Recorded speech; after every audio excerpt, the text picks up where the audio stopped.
secretário de Cultura, jornalista, radialista e agora malabarista. Alegria receber Djalma Luiz Benetti, colega aqui da casa, da ITV, e alguém antenado em todos os assuntos. E agora, né, você que conviveu muito com o jornalista J. Ávila, nós temos esse acontecimento que toma, na verdade, não só o Brasil, país do futebol. Você se surpreendeu com isso diante daquela convivência com o jornalista J. Ávila da TV Tem? Me surpreendi, Kiko. Me surpreendi pelo seguinte, é alguém absolutamente ético, correto, como empresário, como jornalista, como visão de negócio, como uma pessoa antenada nas cidades, né? Lembrar que ele tem a rede, TV Tem é dele ainda, a rede Bom Dia de Jornais, que começamos em 4 cidades, Jundiaí, Rio Preto, Bauru e Sorocaba, né? Essa ele vendeu em 2012, não é mais Depois ele dele. comprou Diário de São Paulo, Diário depois de São Paulo, vendeu tudo, né? Vendeu tudo, 2009. Então, era um compromisso, né? O lema era muito claro, nós um jornal sem amigos e nem inimigos, né? Aquilo que é fato, né? Aquilo que está lá na polícia, na justiça, no andamento do legislativo, do executivo, vamos tratar sem perdão para ninguém, sem carregar na tinta, mas também sem descarregar. E isso, de algum modo, né, foi surpreendente nos 7 anos do Bom Dia aqui em Sorocaba. E você vê, de repente, ele réu confesso, né, vai devolver 151 milhões. É mais do que o orçamento dá uns 400, quase 500 milhões. É mais do que o orçamento do município de Votorantim, só para ter uma referência. E aí a questão toda é essa, como que um jornalista ele ficou rico? Né? Então, se todo mundo falava um monte de bobagem, era muito claro como que ele ficou. Ele viu oportunidades de negócios, né? Em várias, desde que começou com as placas, que são as famosas placas. Depois direito de transmissão. Direito de transmissão. Eventos nos Estados Unidos, de uma história bacana, um desses estádios monumentais de beisebol, que é o grande esporte, ele aluga por um período, promove um jogo entre a Argentina e Quer dizer, o negócio dele não era só no Brasil, né? Não, era mundial. Mundial. E assim, sempre relacionado ao esporte, ao marketing esportivo. Então toda a habilidade, né, do jornalista, a visão, ele usava do marketing, né, lembrar... Ele tinha jogadores também? Então aí começou, né, nessa questão, na formação de jogadores, empresariar jogadores... Fazer contratos também entre esses jogadores e grandes empresas como Nike. E a Nike com a CBF... Né? Lembra que teve um grande contrato? Ele intermediou. Então todas essas questões, quer dizer, justificam, né, que não é um jornalista que ficou rico, é um empresário. E empresário, no cotidiano de 7 anos, no começo a gente se encontrava 2, 3 vezes por mês. Que era o projeto da vida dele, o Bom Dia, né? Ele, com televisão, com todos os outros negócios em andamento, ele dava uma atenção pessoal a esse projeto. Gostava, né? Ele sempre gostou. Mesmo o jornal de São José do Rio Preto que ele comprou, que era o jornal da cidade dele. Folha do Rio Preto. Ele tinha esta relação com a cidade, né? Um apreço. E veja como ele era um empresário assim, comprometido com o resultado daquilo que ele estava fazendo, né? Então, o Bom Dia... Ele está morando nos Estados Unidos? Alguém falou que ele estaria fazendo tratamento médico, por isso tinha mudado. Isso é verdade ou não? Por que ele estava em Miami? Então, assim, a venda do Bom Dia, né, coincide com o quê? Né? Essa é uma questão também, por isso que eu falo desse empresário, J. Ávila. No cotidiano, ele dava um exemplo, ele falou, administrar um negócio do ponto de vista do dinheiro é você administrar custo. Ele falou, e custo é igual unha, ela cresce todo dia. Então, se você não cortar toda semana, não cuidar, na hora que você vê... É nele que você pode mandar. Você manda o que está dentro, o que está fora, a venda nem sempre acontece, mas o custo você pode... controla. Então, essa cobrança muito acentuada. Na questão da ida para os Estados Unidos, ela coincide com o quê? Em 2009, ele compra o Diário de São Paulo, em 2010, ele sempre está... Uma coisa que ele contava para a gente, não é um que via, mas ele contava o seguinte, ele tem consultores, né, internacionais. Mostram tendências, né, de negócios. E aí são tendências de 20 anos, 15 anos, 10 anos e 5 anos. E naquele momento, o que ele estava bombando, ela falou, olha, o cenário em 2015 vai ser muito difícil, que é onde a gente está hoje. E está acontecendo. Então ele falou, quem sobreviver até julho de 2015 vai ter uma vida longa. Estamos chegando, né? Oba! E aí, ele, em 2010, né, ele começa a fazer negócios naquilo que não é rentável, ele começa a achar, a achar bons negócios. E aí, em 2012, culminou com a venda do Bom Dia para uma editora que tem um pé muito grande na Colômbia. O centro de treinamento, né, formação de jogadores do Porto Feliz, vendeu para os chineses. Então, outras empresas dele, que aí eu não sei dizer para você, porque... muitos ramos de atividade. E aí de um ramo que não é de comunicação. Enfim, ele sempre teve essa visão. E aí que foi para Miami. Então, muita gente começou a falar que ele estava com problema. E eu sempre falei, olha, ele deve estar lá com algum novo tipo de vida, repassando para os filhos, que ele sempre teve esse desejo de passar o bastão em vida. Enfim, ele tem lá o Stefano, o Rafael, fazendo um afastamento gradual. E tem o Flávio Greco, que é o cara que mexia com toda essa questão de finanças, né? Do bolsa, do grupo, tráfico como um todo. Deda, você já conviveu em vários veículos e veículos de expressão aqui na cidade de Sorocaba, também trabalhou fora daqui. E aí a gente se depara com essa situação, né? Como é que a TV aborda essa questão com a Ávila? Nós já tivemos questões na Ipanema em que nós tínhamos pessoas ligadas a nós e que você também questionava. Você foi editor do Cruzeiro do Sul e aí são 50 conselheiros, sempre que você fala tem alguém ligado a alguém. Como é que é eticamente trabalhar com essas questões? Daqui a pouco, depois do intervalo comercial, com o jornalista e malabarista Djalma Luiz Benetti, aqui no canal 24 da NET, a sua Interativa TV. Aqui é a enfermaria, está sempre cheia de gente cuidando de nós. Esse é o meu quarto, aqui que eu fico, leio, assisto TV e faço lição de escola. Aqui é quimioterapia, a mamãe fica junto comigo quando eu faço o tratamento. Graças à ajuda de pessoas como você, o GEPASS está salvando a vida do Cauã, da Sofia e do Gabriel. Ajude. Ligue. A beleza está nas coisas simples da vida, como a paisagem que vemos pela janela, como um animal de estimação, como o sorriso de uma criança. Quando o assunto é devolver o brilho nos olhos de quem sonha voltar a enxergar, a gente nunca esquece. Ajude a tirar alguém da escuridão. Doe seus olhos. Banco de Olhos de Sorocaba.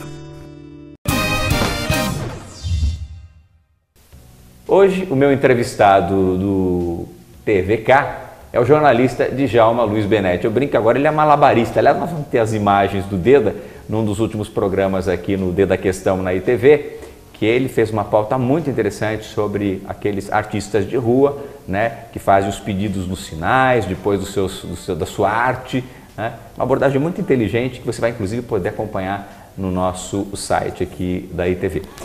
Djalma Luiz Benetti, como é que a gente trabalha essas questões dos veículos, onde sempre tem alguém que comanda, e esse alguém que comanda tem um amigo, o próprio dono do veículo? Agora a gente está se deparando com essa situação do J. Ávila. Você trabalhou no Cruzeiro do Sul, com muitos diretores. Como é que é conviver com esta realidade? Como é que o jornalista trabalha com essa questão? Veja só, o jornalista, o editor do jornal, ele não é o dono. Então ele é aquele que é a ponte entre os fatos, a realidade, aquilo que está sem forma, e a forma dada que vai ser publicada. E os próprios colegas jornalistas que têm o desejo de pôr o seu trabalho, né? E o editor, dentro desse processo, ele é quem? Ele é como se fosse o juiz. Os repórteres, os editores, eles são os promotores, aqueles que vão em cima. E você tem que ter o bom senso, isso sim, isso não. Ou nessa medida, né? A medida, o a notícia em branco não sai, né? É o nome do teu título, do teu livro, né?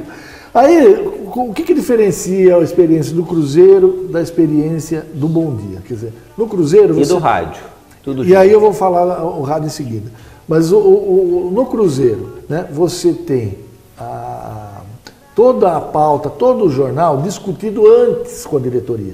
Né? Eles têm um presidente, na fundação tem um presidente, e aí nas várias diretorias dessa presidência tem um lá chamado Conselho Editorial. Mas todo dia, Deda? Todo dia eu converso. Como sai o jornal todo dia eu converso com um dos conselheiros. Olha, hoje está indo nessa linha, a reportagem que está investindo é essa, a manchete vai ser por aqui. Então nenhum diretor é surpreendido com o que sai no outro dia.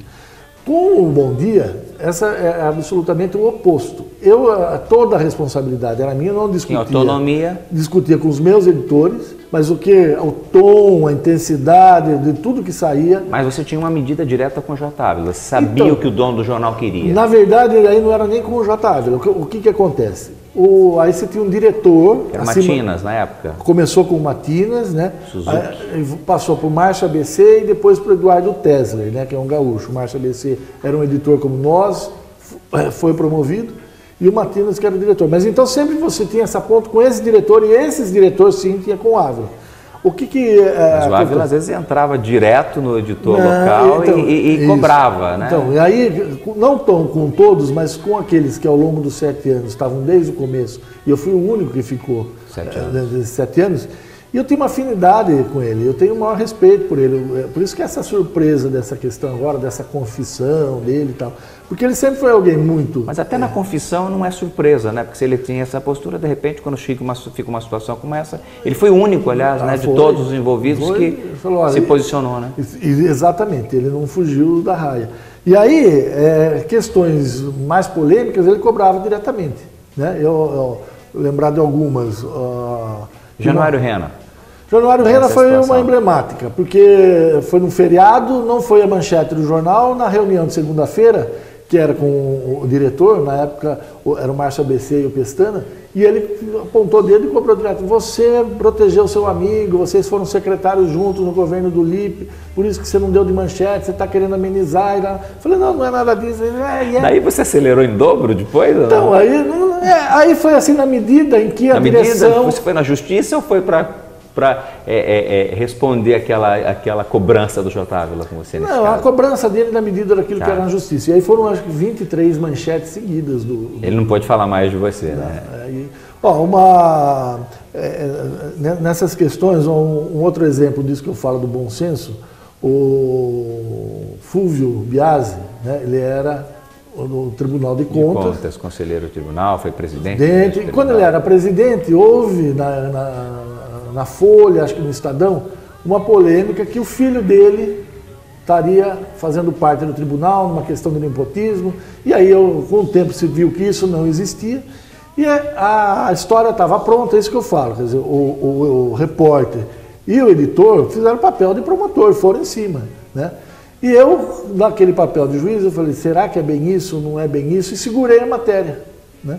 Só que o Fúvio foi entrevistado, conversou com o Ávila, com quem ele tinha relação, e o Ávila falou: você tá louco, vai pôr um negócio que não é verdade. Eu falei: Ávila, não pus. Não pôs, mas eu conversei com o fulano. Não, ele foi entrevistado, a matéria está pronta, mas entendi que não tinha que pôr.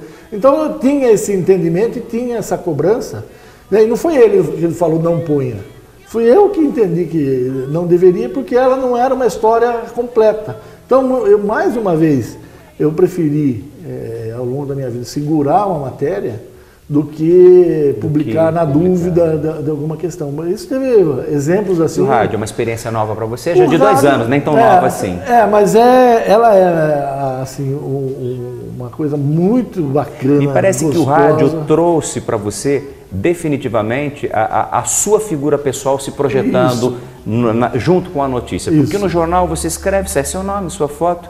Agora o rádio não, é a sua voz viva ali, colocando TV, é você ali colocando emprestando a sua imagem à notícia. Essa grande, a forma é diferente. Não, e isso o retorno é muito imediato, né? A cobrança é imediata, né? O reconhecimento é imediato, é tudo diferente, né? Não dá para nem pensar uma coisa com a outra, né? A instantaneidade do rádio, a força da Rádio Ipanema, do Jornal do Ipanema. Forte, né? É muito forte. Algo assim que a gente não imagina, né? Dá um exemplo aqui dentro da ITV. Né? O técnico da NET estava fazendo instalação do canal, estava numa sala, ele estava lá num canto, aí veio a Bruna e falou: Deda, não sei o quê. Aí ele pediu, estava conversando com a Fernanda, ele pediu: dá licença, Deda, você é o Deda Questão da Rádio Ipanema? Falei, isso? Ele falou, cara, eu escuto todo dia, toma um café com a gente lá. E eu tomei café com Quando os a gente dois. não atrapalha, você consegue, né? Então você vê que é de A a Z, é todo mundo. Bom, nós vamos sair da rádio, vamos vir ao vivo aqui depois também para isso a vai ser ITV. legal, Nós vamos começar né? agora, dentro em breve, com o nossa conexão interativa aqui. Essa é uma experiência muito Vai ser uma interessante. experiência nova. Agora, e na TV, veja só, eu tive um Você problema. está muito solto na TV. Eu tive um problema pessoal com a questão de pagamento de uma parcela, de uma dívida na prefeitura e tal. Aí estava louco da vida, porque no boleto não era autoexplicativo, o banco não quis receber, aí no banco a moça falou só ir no caixa, aí não era, aí vai para o gerente falou, não sei o que fazer, na lotérica não podia pagar, aí falou, vai lá na dívida ativa, e eu estava fuzilando uma fila na dívida ativa, só que você estava louco da vida. Aí veio uma senhora, ela fala assim, toda amigona assim, conheço você. Eu falei, me ajuda todo dia na TV, cara. Aí você tem que engolir a raiva, porque ela não tem nada a ver com aquilo. Né? Então essas questões, elas acabam... Bom, nós vamos para o último bloco daqui a pouco, a gente quer dias para falar com você. E de repente, assim, TV, rádio, né? A tua imagem está sendo fortalecida, a tua credibilidade está ali sendo testada todo dia e você vem vencendo tudo isso. E já a gente sente que você gostaria de participar do debate político, até como a gente brinca muito fora do ar, falou, Deda, imaginou você candidato a prefeito, né, você num debate, todo jornalista tem esse sonho, todos nós teríamos talvez o sonho de participar daquele debate que vai na Rede Globo no último dia antes da eleição e poder participar e poder, né, é um sonho de quem tem facilidade para falar, não diferente para você. E a gente já vê determinados movimentos e algumas pessoas falam, poxa, Deda candidato a prefeito, e daqui a pouco no próximo bloco eu quero abordar essa questão polêmica também da sua vida, daqui a pouco aqui no nosso ITV. Só que agora vamos ter a participação dele, Urbano Martins, falando daquela que é o coração da cidade, a nossa Praça Coronel Fernando Prestes. E o Urbano vem com uma abordagem interessante, intrigante e, claro, sempre polêmica. Urbano Martins participando do nosso TVK com a Crônica da Semana. A Praça da Sé é um dos principais cartões postais da cidade de São Paulo. Logo ali no Marco Zero. Hoje um cartão postal, digamos, desbotado e sujo. Porque virou uma praça degringolada, cheia de prostitutas, trombadinhas. Apesar de estar numa praça com uma linda catedral chamada Catedral da Sé. Por que eu estou dizendo isso? Porque aqui também nós temos a nossa Praça da Sé, que é a Praça Coronel Fernando Prestes, que igualmente tem uma linda catedral, um lindo relógio, que aliás foi tema de uma polêmica recentemente. A prefeitura foi proibida pelo Ministério Público de pagar a manutenção deste relógio. Mas lá está ele de volta, assim como a praça, seus predadores, a caça das prostitutas, muitas prostitutas, jovens prostitutas, pastores solitários erguendo a Bíblia para não sei quem, moradores de rua, viciados, dependentes químicos e a polícia por ali circulando. Aliás, dependente químico não é problema de polícia, mas sim do poder público. E faz parte desse quadrilátero também, um pouco mais ali no mercado municipal, livremente, pessoas vendendo cigarros contrabandeados, trocando objetos naquela famosa feirinha de objetos, alguns roubados, enfim, esta é a nossa praça. Praça da Sé também, Sorocaba, também temos as mazelas da nossa imensa capital. É o nosso Urbano Martins falando de toda a troca, de todo o escambo, de tudo, na verdade, que acontece na nossa praça, esse grande palco da cidade de Sorocaba e de todas as cidades. É o coração, é o ponto zero, o marco zero de todas as cidades. E aí o nosso Urbano Martins sempre com uma abordagem inteligente e que faz a gente refletir sobre o tema. Agora nós vamos a um rápido intervalo comercial e voltamos em instantes com o jornalista Djalma Luiz Benetti, ele que comanda o D da Questão aqui na nossa Interativa TV, o 24 da NET. Não pode perder diariamente o nosso Djalma D da Benetti aqui na ITV. Mas hoje ele é o entrevistado do TVK. Já já voltamos com ele. Aqui é a enfermaria, está sempre cheia de gente cuidando de nós. Esse é o meu quarto. Aqui que eu fico, leio, assisto TV e faço lição de escola. Aqui é quimioterapia. A mamãe fica junto comigo quando eu faço tratamento. Graças à ajuda de pessoas como você, o GEPASS está salvando a vida do Cauã, da Sofia e do Gabriel. Ajude. Ligue. A beleza está nas coisas simples da vida, como a paisagem que vemos pela janela, como um animal de estimação, como o sorriso de uma criança. Quando o assunto é devolver o brilho nos olhos de quem sonha voltar a enxergar, a gente nunca esquece. Ajude a tirar alguém da escuridão. Doe seus olhos. Banco de Olhos de Sorocaba. Djalma Luiz Benetti é o meu entrevistado deste TVK. E aí nós sempre temos visto a sua participação no rádio, agora na TV, e muitas pessoas, e a gente sabe que partidos estão te procurando para participar da política. Como é que é isso, de repente, na vida do Deda? Existe essa possibilidade? Você já chegou a pensar nisso? Isso interromperia a sua carreira de jornalista, que está num momento diferente, no momento em que o Dedaquistão virou uma empresa, na verdade, não é só jornalista, é uma empresa que tem parceria com a Ipanema, que tem parceria com a ITV, que tem o seu blog, que é um sucesso, enfim. É uma marca. Djalma Luiz Benetti hoje é uma grife quando se fala de política e aumenta a sua responsabilidade. Isso pode acontecer, se acontecer atrapalha, como é que navegar nessa onda, Djalma? É bem isso, é uma onda na qual eu tenho refletido quanto é possível manter, né, esse o D da questão, né, enveredando para esse lado da política. Agora, eu sou defensor, claro, né, de que as pessoas novas elas se coloquem à disposição do eleitor. Né? As pessoas que nunca se fizeram essa opção de enfrentar a urna, que façam. Né? Porque a gente precisa, né? É como se a gente estivesse numa bacia, num ambiente viciado, e esse ambiente viciado ele só se renova como? Com água nova. Então, se água nova para tirar água parada e tal. Então eu tenho muita vontade. Então eu só falo, não vou ser ou não vou ser, por essa Partido questão. Verde seria uma opção? Não, ou aí, outros?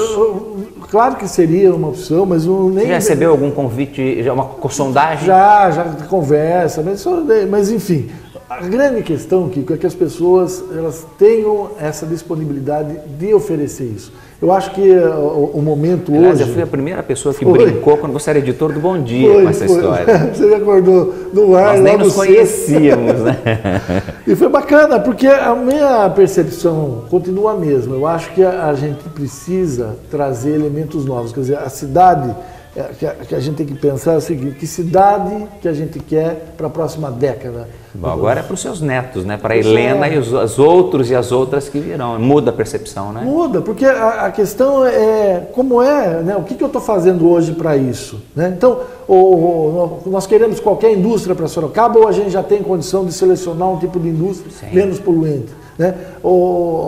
Uma coisa a vocação de bairros, vocação do centro. Não, e a questão hoje, assim, você tem na economia, por exemplo, que aquilo que gera emprego, né, gera qualidade de vida, por exemplo, na área de turismo.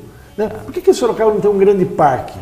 Por exemplo, uma montanha-russa quilométrica que as pessoas queiram vir aqui andar na montanha-russa. O que foi a Torre Eiffel em Paris no século XIX? Foi isso, quer dizer, um negócio lá que as pessoas querem subir para lá. A partir daquilo, pois é a cidade que mais recebe turismo no mundo. Você pensa aqui com o seguinte, a gente tem aqui, que é em Iperó, mas é conurbado, região metropolitana, a primeira fábrica de ferro fundido fazendo Ipanema, que é um patrimônio sensacional. Um grande parque, né? Mas vamos pensar de uma forma segmentada. Lá você tem o maior cemitério evangélico da América Latina, que ninguém sabe, está lá. Mas se você faz disso um roteiro, Araçariguama, você tem a maior editora evangélica do Brasil, você tem em Tatuí uma editora evangélica, você tem ali... Então se você pega e segmenta, são 50 milhões de evangélicos no Brasil hoje. Que viriam para cá. Para cá, e aí gera negócios. Então, isso estou falando num segmento, mas você tem várias possibilidades. E o que eu vejo nos discursos, não há ninguém pensando em algo de uma natureza diferente como essa, entendeu? Então, é isso que às vezes me anima, tenho vontade. Mas essa questão da profissão, ela é um impeditivo, porque como é que eu... Essa é a minha pergunta. Como é que o Deda Benetti, eventualmente candidato a um pré-candidato, se você não é candidato, obviamente que você tem a admiração por alguém, ou de oposição ou de situação. Não que você vá ser injusto, mas você vai eventualmente fazer uma defesa.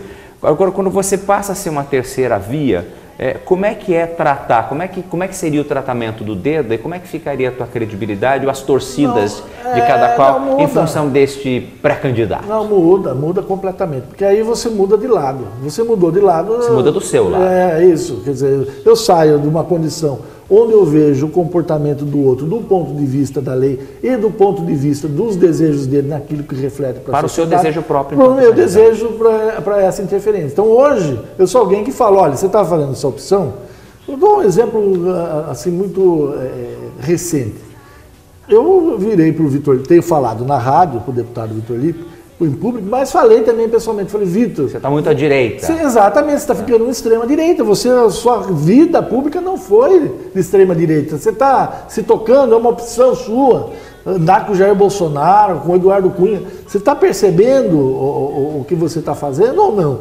Eu tenho uma clareza que os 110 mil votos só de Sorocaba não tem essa visão essa dele. Tendência então, tradicional. Isso eu tenho condição de fazer estando do lado de cá, né? Eu estou vendo o comportamento dele. Mas se eu estou como par dele, aí é alguém que tem que fazer esse papel e falar, você que sempre pregou esse lado social, que as pessoas não vão... Você não pode ser questionado de estar utilizando os canais que você tem fortes em benefício próprio? Ou você acha que ele pode, na verdade, trazer um debate importante à cidade e, ganhando ou não, ele faz realmente ser essa água nova que oxigena a água velha e a bacia velha? Não, é por isso que eu falo, quer dizer, a lei é muito clara, quer dizer, se toma essa decisão, sai do ar na rádio, sai do ar na TV. Mas no limite final. No limite final, sai em abril, entendeu? Então, agora, esse é sui generis da profissão, a gente tem o fato de aparecer não significa que a pessoa está eleita.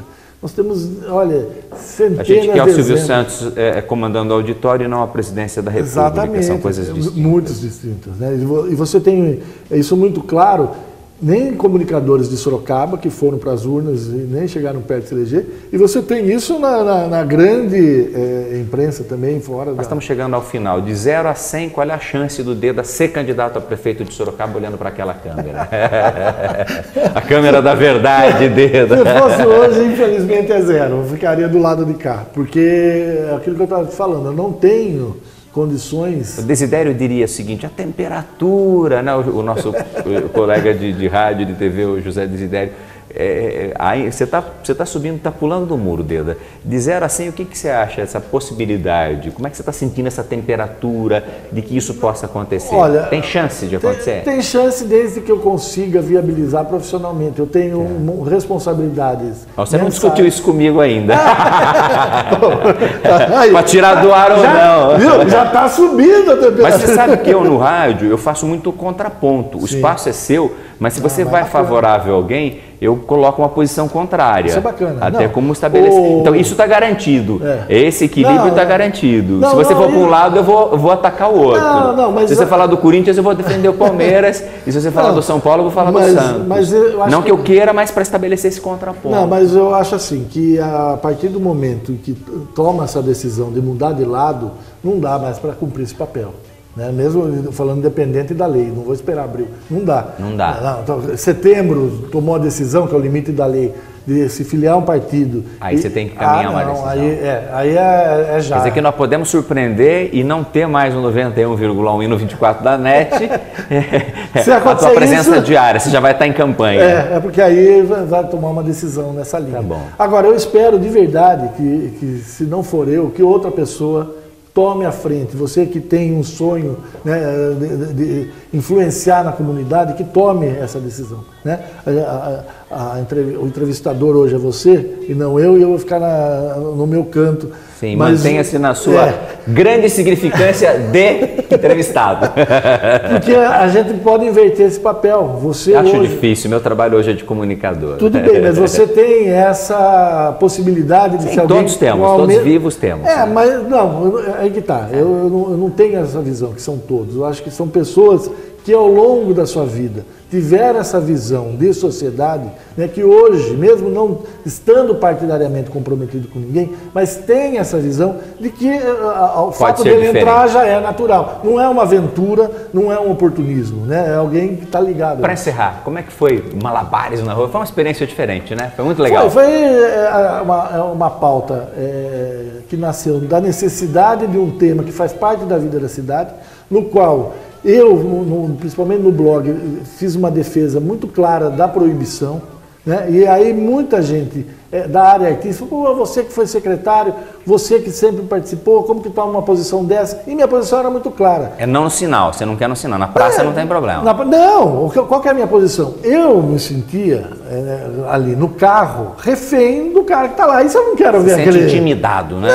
Não era nada disso. É uma questão estética. Eu não quero ver aquele cara chacoalhando aquela bolinha. Mas, depois da pauta se mudou de ideia ou não? Então, aí fazendo a pauta, eu até falo isso na matéria, eu tenho outra visão, porque a questão ali é ideológica. Eles não estão lá... Claro que é o dinheiro que eles recebem. Aquela história, eu podia estar matando, eu podia estar roubando, eu podia estar me prostituindo.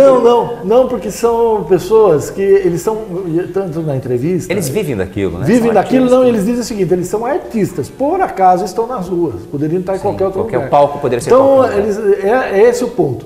Mas aí, entrevistando o secretário de governo João Leandro, eu também dou razão para ele. Você entendeu? Porque se você legaliza... O dedo sai do muro. Mas não é questão de sair do muro. Tá? A virtude está no meio, in medio stat virtus, eu diria Aristóteles.